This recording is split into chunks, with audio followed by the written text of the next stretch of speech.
আসসালামু আলাইকুম প্রিয় অ্যাডমিশন শিক্ষার্থীরা, তোমরা চট্টগ্রাম বিশ্ববিদ্যালয়ে যাদের একটা সিট দরকার, যেহেতু সামনে তোমাদের চট্টগ্রাম বিশ্ববিদ্যালয় ইউনিটের পরীক্ষা এবং চট্টগ্রাম বিশ্ববিদ্যালয়ের তোমাদের মেরিট পজিশন কত পর্যন্ত যেতে পারে এবং আসন সংখ্যা কীরকম রয়েছে এবং তোমাদের কাটমার্কটা কীরকম হতে পারে চট্টগ্রাম বিশ্ববিদ্যালয়ের A to Z বিষয় নিয়ে আজকের এই ভিডিওতে কথা বলবো।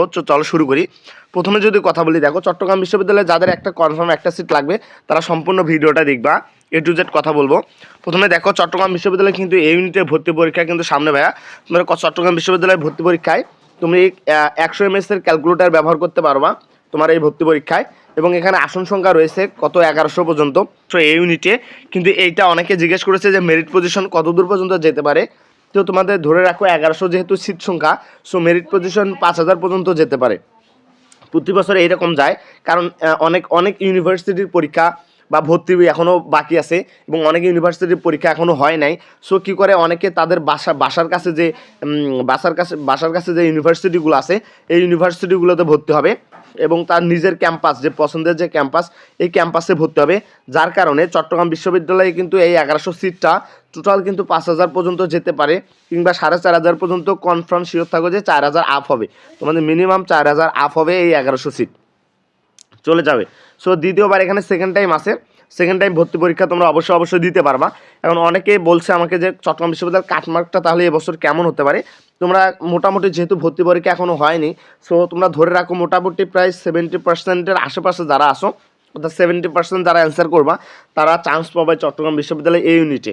প্রতি বছর এইরকম 70%-এর আশেপাশে যারা থাকে তারা কিন্তু চট্টগ্রাম বিশ্ববিদ্যালয়ে চান্স পায়। সো এই বছর কাটমার্কটা হচ্ছে তোমার 70%। ধরো টোটাল মার্ক যদি আমি বলি 68 কিংবা 70 যাদের আপ থাকবে, 68 কিংবা 70 যাদের আপ থাকবে তারা চট্টগ্রাম বিশ্ববিদ্যালয়ে এই ইউনিটে এবছর চান্স পাবে ইনশাল্লাহ। তারপর যদি একটু নিচে যাই, দেখো বিষয়ভিত্তিক গাইডলাইন যদি বলি, তোমাদের চট্টগ্রাম বিশ্ববিদ্যালয়ের কিন্তু কোশ্চেন ব্যাংক থেকে অনেক রিপিট হয় ভাইয়া। সো প্রতি বছর বিগত বছরের কোশ্চেন ব্যাংক থেকে কিন্তু বারবার টাইপগুলো রিপিট হয়। সো তোমরা একটু ভালো করে এই টাইপগুলো পড়বা।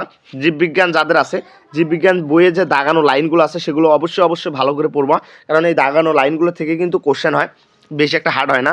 এবং মূলত মেইন বইয়ের যে গুরুত্বপূর্ণ তথ্যের উপর, মেইন বইয়ের যে গুরুত্বপূর্ণ তথ্যগুলো আন্ডারলাইন করেছো, ওই আন্ডারলাইনকৃত লাইনগুলো তুমি একটু পড়বা, সুন্দর করে পড়বা। দেন রসায়ন যদি আমি বলি, রসায়ন হচ্ছে মেইন বইয়ের অধ্যায় শেষে যে অনুশীলনগুলো দেওয়া আছে ভাইয়া, মেইন বইয়ের যে অধ্যায় শেষে যে অনুশীলনগুলো দেওয়া আছে এইগুলো একটু ভালো করে মোটামুটিভাবে দেখবা। আর বিগত এই চট্টগ্রাম বিশ্ববিদ্যালয়ের এ ইউনিট এবং ভার্সিটির কোশ্চেন ব্যাংক, অর্থাৎ ভার্সিটির যে কোশ্চেন ব্যাংকগুলো রয়েছে, এই কোশ্চেন ব্যাংকগুলো তুমি মোটামুটি ঢাকা, রাজশাহী, এই কোশ্চেন ব্যাংকগুলো যেগুলো আছে এগুলো তুমি সলভ করবা।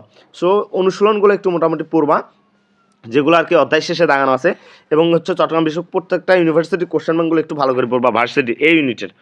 এরপর যদি বলি পদার্থবিজ্ঞান, এই পদার্থবিজ্ঞান হচ্ছে ভার্সিটির যে এ ইউনিট এবং চট্টগ্রাম বিশ্ববিদ্যালয়ের যে কোশ্চেন ব্যাংক রয়েছে, এটা যদি বারবার চর্চা করতে হবে তোমাকে এইটা, কারণ আমরা জানি যে ম্যাক্সিমাম প্রায় 70 বা 60% কিন্তু তোমাদের কোশ্চেন ব্যাংক থেকে রিপিট হয়। সো তোমরা একটু কোশ্চেন ব্যাংকগুলো ভালো করে এখান থেকে দেখে নিবা।